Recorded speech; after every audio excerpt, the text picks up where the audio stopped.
If only we could have some of those camera angles during actual gameplay. Hi guys, welcome, Scatlink here, and we are off for the Halloween Special 2015. This is Disney's The Haunted Mansion, based off the movie, but technically it's actually a prequel. Similar to how it is with PlayStation 1's Monsters Inc. Scare Island. It's like a prequel to Monsters Inc., but it's a sequel to Monsters University. It's kind of weird. This takes place like 120 years before the movie, right after the Civil War. And obviously Louisiana and everything. Pretty basically right before Jim Evans that was played by Eddie Murphy in the movie done with the issue. This was happening 120 years beforehand, and we are going to go through this entire mansion and rid of it of its evil. So I hope you enjoy this series. I sure am going to, and this is also going to be the first attempted 100% walkthrough of this game. I mean, I know a lot of people have played through this game before, but when I've looked for a 100% walkthrough or online, it's only a supposed one because there's 349 tarot cards in the game. 10 of them give you a 1-up, but there's only 349 in the game, so there's like 9 left over, and they're permanently missable as well, so technically they need to be collected. And yeah, so that's a thing. And by the way, let me back up here for a second. Look at this screen. It looks like it belongs in a PlayStation 1 game. It's so basic. But it isn't. This is PlayStation 2 / GameCube / Xbox. Xbox original, not Xbox One. God, why is that so why is it called that? It annoys me. But yeah, so yeah, we're going to do an attempted 100% walkthrough. There's about 349 fortune cards in the game, but I'm not going to be keeping track of anything else because the game kind of keeps track of that for me, including some stuff that I didn't actually think to keep track of, like death certificates and stuff. But anyway, before we begin, you might have already noticed that the quality is not exactly the best even for PlayStation 2 standards that I could do right now. Like I said before, I cannot record this in component because the PlayStation 2 does have component capability, as well as the original composite RGB compatibility. But the thing is, this game, one of the only few that I have, isn't compatible in component. I try to boot up the game when running it through the components to play it on my HD TV, and the game just stays black. Nothing happens. So, here's my proof. Because it's kind of weird. Hi guys, okay, so we've just clicked to this part. It's a bit of a weird setup. I've just moved my webcam to the side and then tilted it. And that's the noise of the PS2's main menu. That's kind of weird. It's just a bunch of wind. But anyway, the main part of this is just to obviously show you that Disney's Haunted Mansion does not work in component for whatever reason. I don't know why, but it just doesn't work. So as you can see, I'm running it through component, and I'll make sure as well, just to prove it, if I press info, it says in the corner there, YPBPR.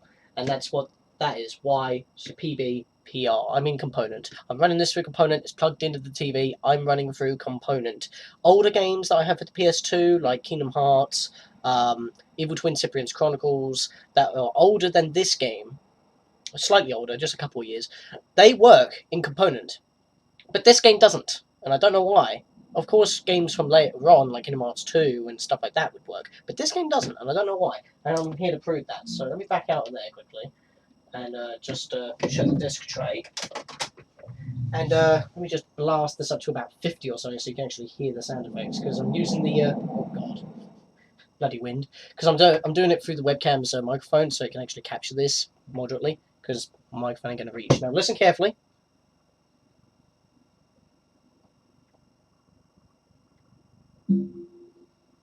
Do you hear that? It didn't go whoom like it usually does. It just went boom. It just cuts in. So it doesn't want to load. And now you can hear, well, I don't know if you can hear it, but the PS2 is trying to load. But anyway, yeah. It should have came up with the loading screen right about now, and it isn't.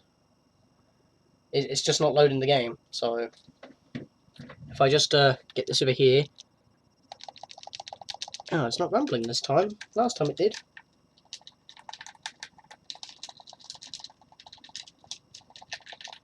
Well, yeah, you can see I'm mashing buttons. There's no response. Normally, when this happens, I mash the X button and the controller just starts to rumble violently. Maybe that's after I wait a certain while, but I'm not going to do that because, as you can just see here, the game's just not loading. I mean, even if that was the case, you would think I would get some form of feedback. It just doesn't want to load because the game's continuously trying to load, and it's just not.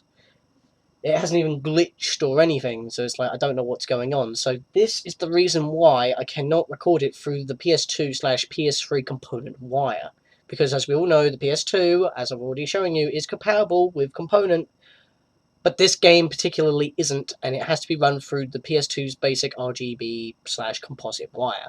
And therefore, I have to record this on the Dazzle and not the Roxio GameCap HD Pro for much more better visuals. So that's why this series is in standard definition. I apologise for that, but I can't help that. I would normally record the PS2 in the Dazzle anyway, so it's not that big of an issue. Plus, it's a lot easier to work with because I don't have a 2-second input lag from the TV to the Roxio computer and stuff like that. So this is the reason why I cannot do it in component.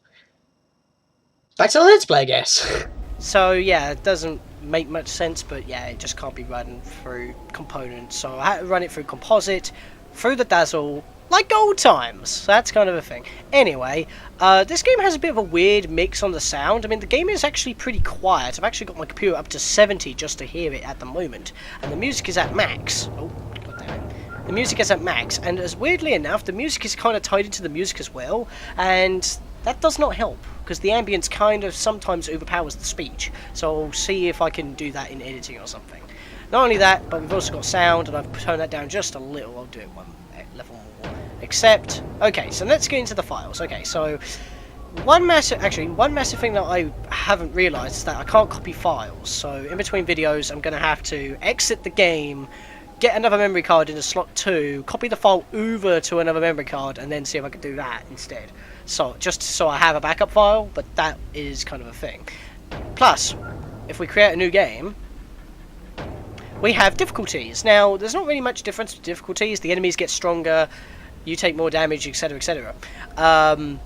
Yeah, but when you beat the game on a certain difficulty, you get a message after you beat the game saying, well, for easy, I'm going to spoil this right now because you don't really need to do this specifically to beat the game. Just choose your difficulty of gameplay. I'm going to choose normal. But if you beat easy, it just says try a harder difficulty. If you beat normal, you get a couple of in-game cheat button codes to input when you're during a game, and you get even more when you beat Nightmare. But of course, with the magic of internet, you can just look up all the codes like that. So just to have an easier time, I'm just going to have normal mode, so I can actually show you some of the codes that I actually like to use. So that's kind of a thing. I might even do some challenge runs in this game, because it gives it much more replayability than you would think. So we're going to choose normal. So let's jump into the game! Finally. Lots of exposition right now. As a lifelong author, I have often drawn inspiration for the more chilling of my tales from my own experiences as a young man living in Louisiana after the Civil War. Oh, but the story of Ezekiel Halloway, that I have not dared tell before now. In October of 1879, Zeke was unmarried and ever the dreamer. Years spent in orphanages had taught him nothing if not self-reliance. But the endless struggle to find employment increasingly took him beyond the outskirts of New Orleans itself, even into the surrounding unfamiliar countryside. So it was that on this particular cold and dreary afternoon, he found himself at a rather remote and mournful estate, inquiring about the position of Assistant Caretaker.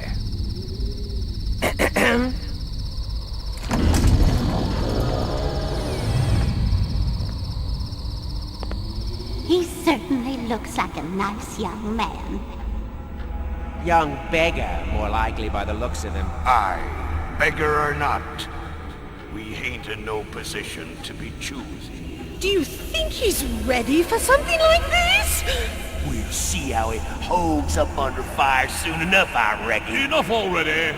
Let us introduce ourselves.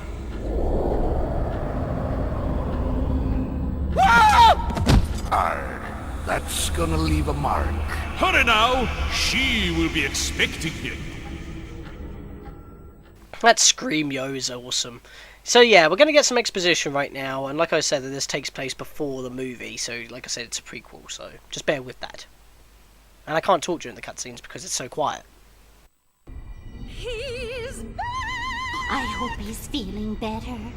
I told you he'd be on his feet again in no time.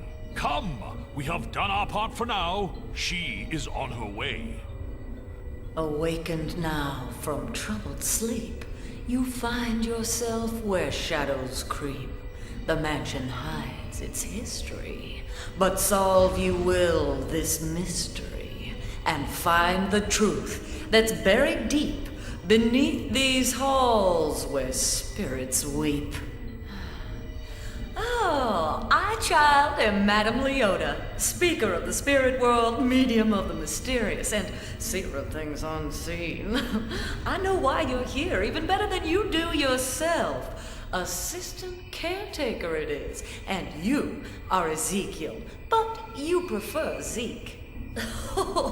We couldn't just have the newspaper ad read, "Wanted, brave soul to rid haunted mansion of evil spirits," now could we? False advertising! If we had, you wouldn't be here now, and the fate of this house and all who dwell within it would be sealed forever. This house was once home to many friendly ghosts, but a powerful, evil man named Atticus Thorne has taken over the estate, corrupting the memories of many of the ghosts and turning others into evil spirits to serve his will. Our beloved mansion has become a dark and foreboding place, and we are now Thorne's prisoners, locked within it. But our hope lies with you, Zeke. We need your help to defeat this evil and to rescue our ghostly friends. An ancient artifact will aid us in this effort, a sacred lantern known as the Beacon of Souls. It is a source of light and power and can be used to battle any evil forces we encounter. Unfortunately, Thorne will also be using his dark magic to try and stop us.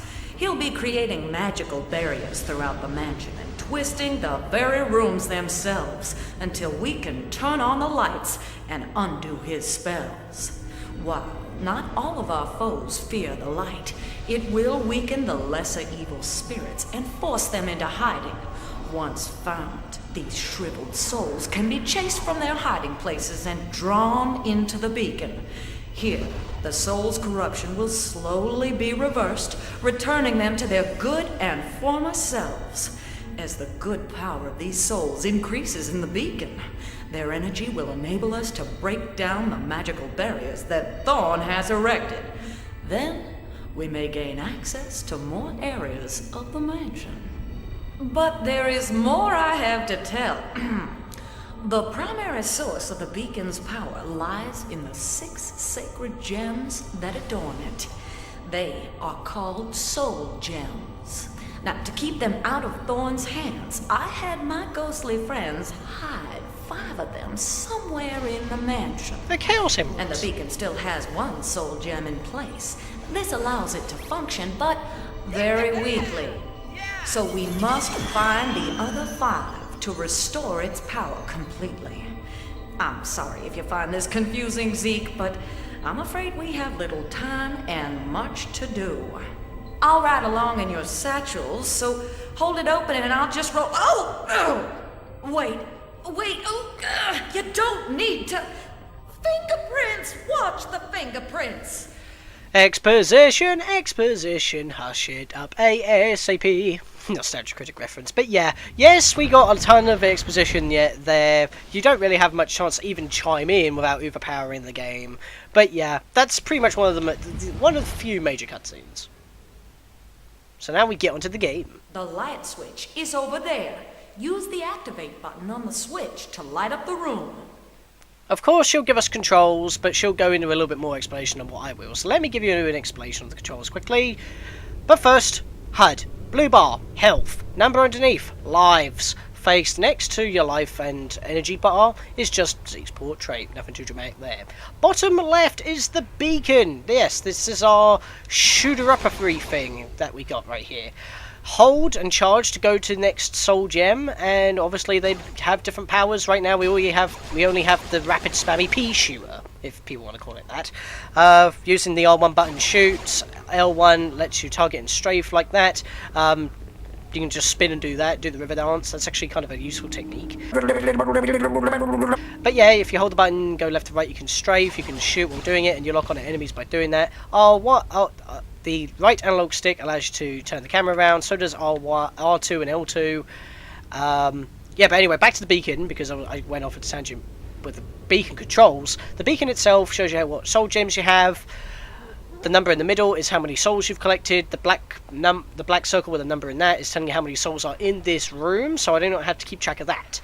And in the bottom right we have fortune cards, which I will have to keep track of, because every 10, like I already mentioned, gives you a 1-up.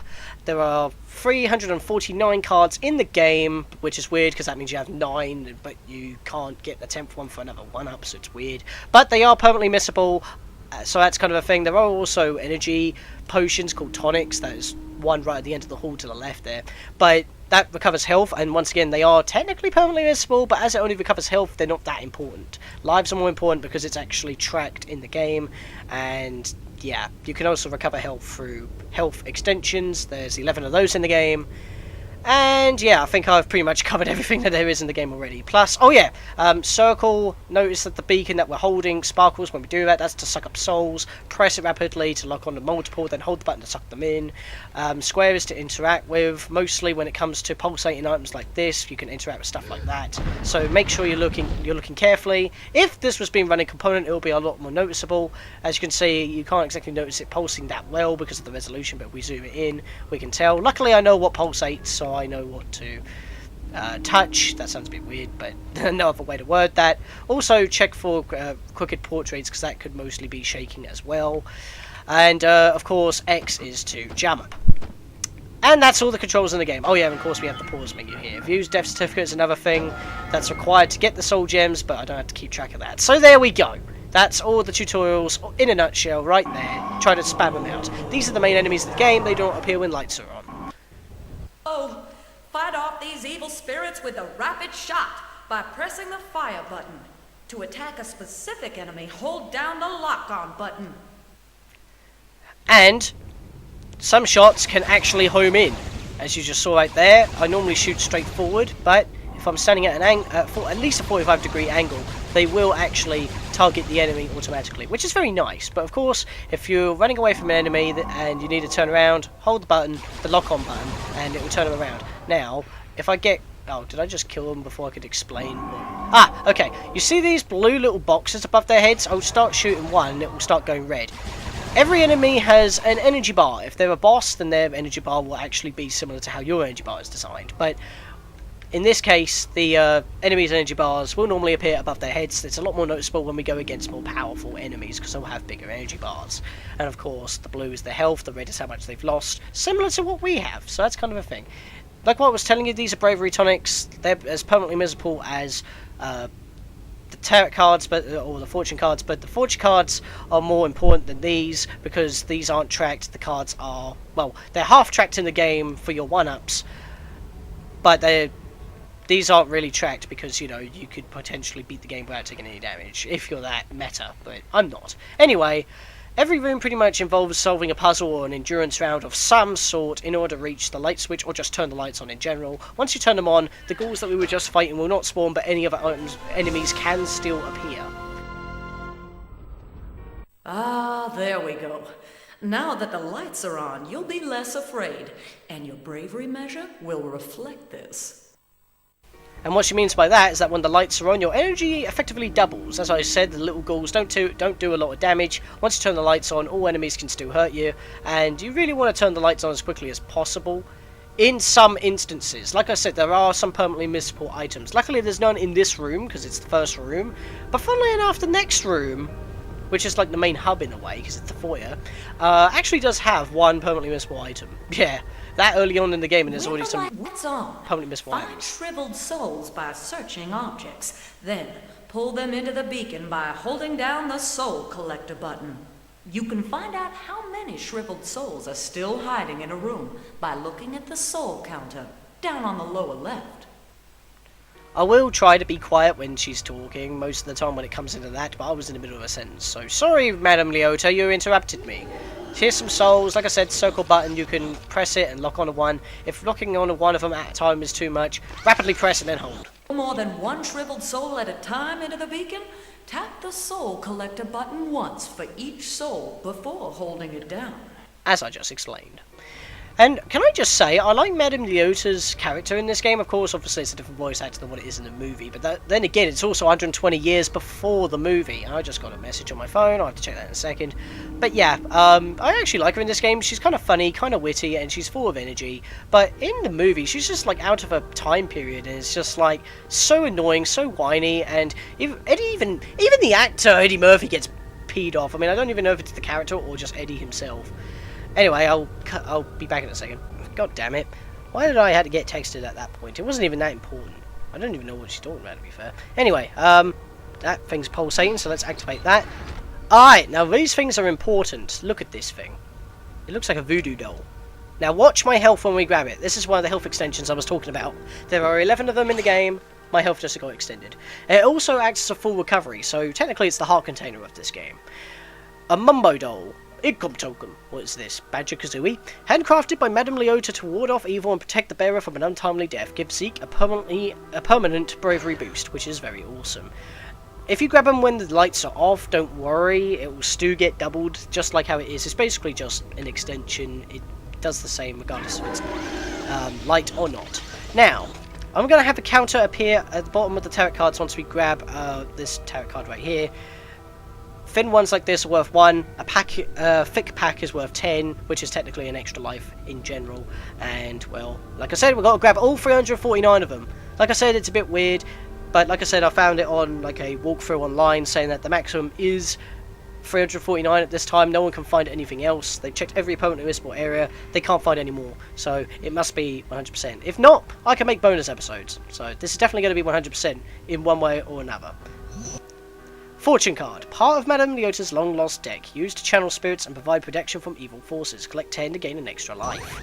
So there we go. Now we've got 1 of 3 in this room. There are 3 in this room and 1 doll in this room. We've got them all. So I will have whatever out of whatever in every room. I'm not going to track them throughout the entire game. That will just be in my notes. But for every room, just to make it a little bit easier when editing, as well as how it looks, because, you know, the beacon keeps track of the souls in the room. There was 15 when we started in this room. That's how I'm going to track it. So, yeah, 349 cards in the game. There are 3 in this room. If there is anything permanently missable, I will have a notice on somewhere on the screen saying that there is a permanently missable item. Make sure you get it before you turn the lights on. Most of the time when it's permanently missable, it's going to be permanently missable once you turn the lights on.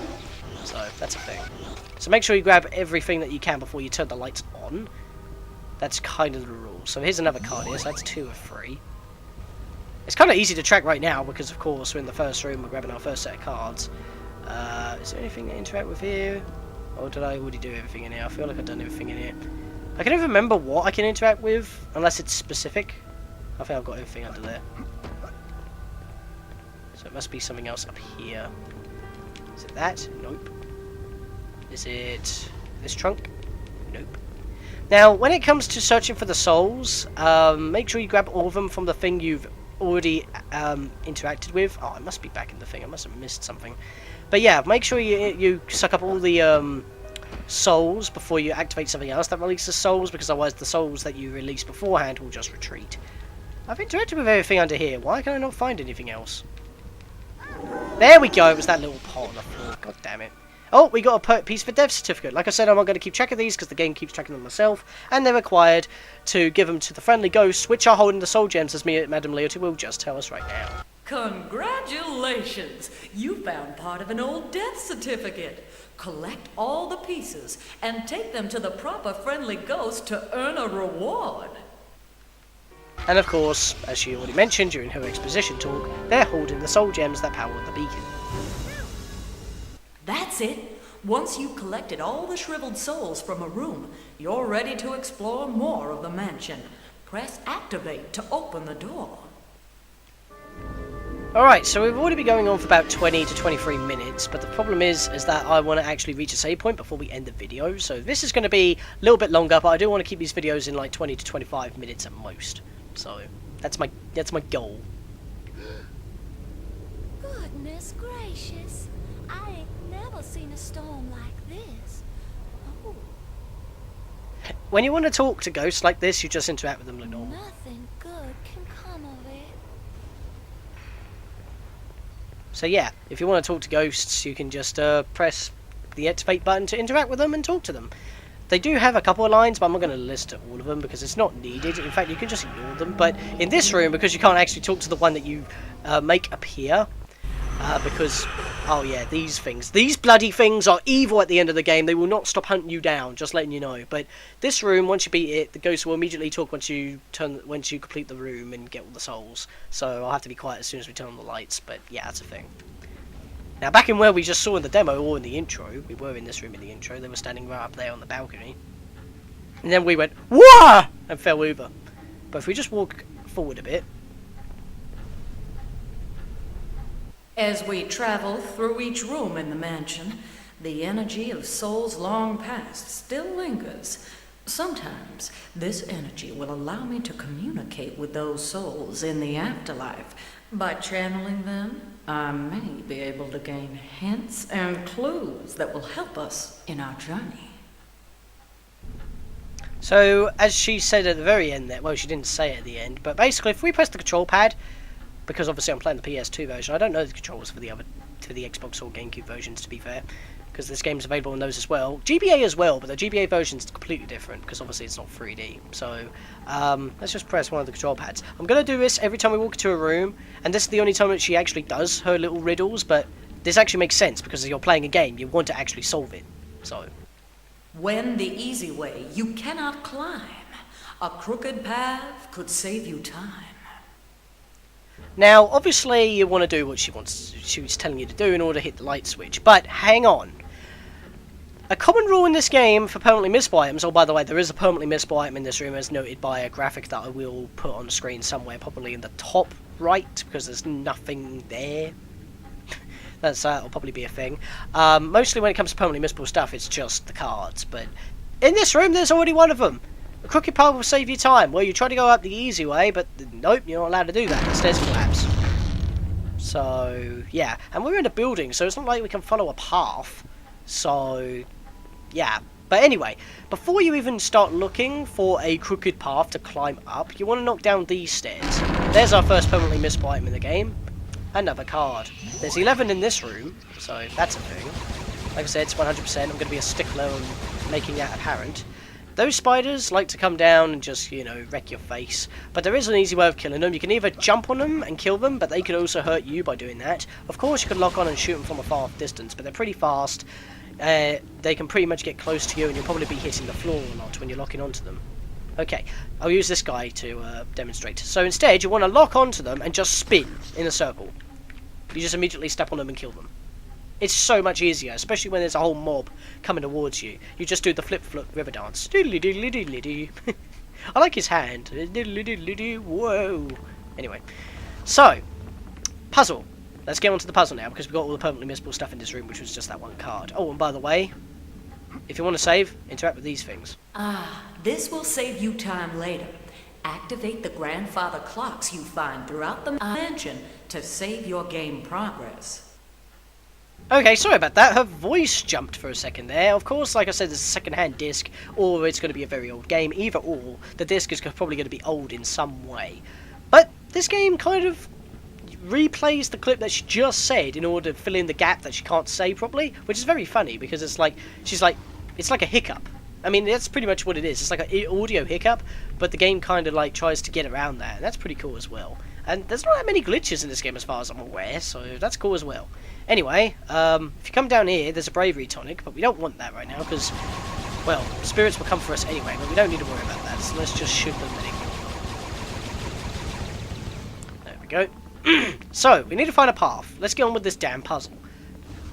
Oh, it's pulsating. Let's interact with it. It looks like a crooked path as well. So yeah, I know I'm playing it dumb at this point, but I know how to play this game, so and it's a walkthrough. So if I spoil the stuff, that's kind of a thing. But I'm just making it apparent that the rule is what she says is literally what you got to do. Here's a crooked path.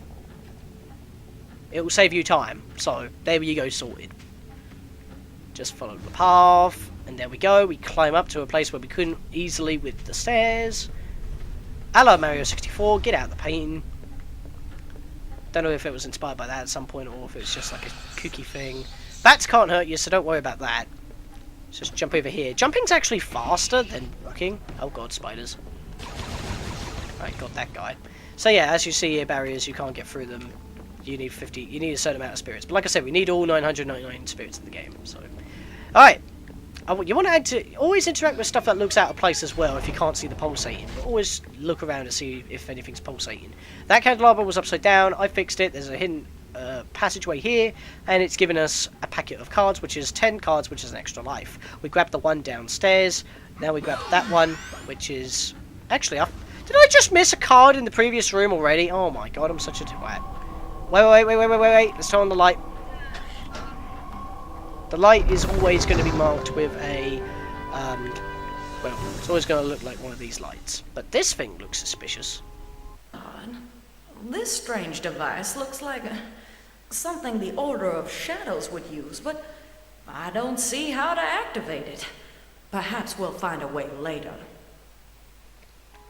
So yeah, we can't interact with that thing at the moment, even though that... Well, it's not pulsating, but it's sparkling. We can interact with it, but we can't do anything with it. And but is it me, or does this guy looks like the butler from the movie? I don't know, maybe that is a thing.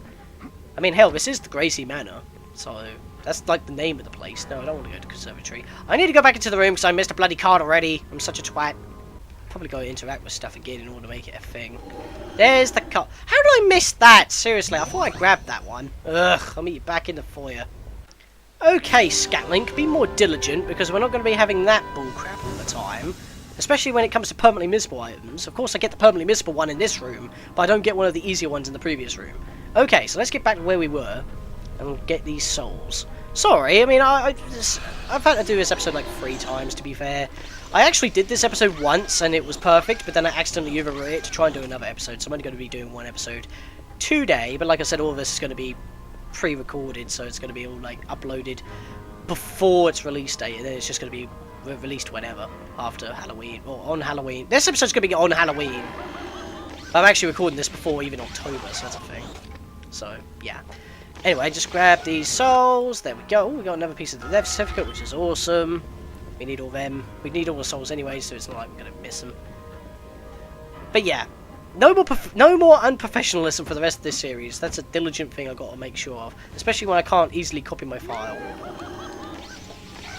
And anyway, what I was saying about like the recording mishaps, I recorded this episode once, no problems, but then I overread it to try and do another episode immediately, but I forgot to change the folder, so the dazzle automatically over... Oh wow, that looked weird. There's a glitch right there, let me just stand on it. Oh, do it again, come on. No, it's not going to do it, god damn it. But yeah. Second time, I got interrupted, and this time, no problems, hopefully. Except for that little scrubby thing I did by going back for a bloody card. Oh, one slip and I'm a goner! You're dead. Oh! Oh, it's like I've died, and I'm looking down on everything from way up high. Okay, that guy's gone quiet. As you just saw right there, if you hold back immediately when a cutscene ends, for some reason Zeke doesn't turn around like he normally should, like this. He does the Michael Jackson moonwalk. It's like you're walking forwards, but I'm actually walking backwards. It's weird, it's a glitch. That's the Michael Jackson moonwalk glitch, so that's kind of cool. But yeah, anyway, I think that's going to be it for this episode. A nice 30-minute episode, well, for this bit anyway. I don't know how long the other bit's going to be for when I go live, showing you the component issue. But yeah, just interact with these things. I'm actually pressing the button up and there we go. And save, and it saves on the file that you actually selected at the beginning, so you can't save multiple slots at the same file, which sucks, but yeah, that's a thing. So in the next episode, guys, we will delve deeper into the Haunted Mansion against Atticus Thorne's evil demons of the dark, and we will try to get more of these soul gems, possibly even completing this death certificate and meeting a friendly ghost that we met at the beginning of the game in a cutscene. See you guys then, and happy Halloween!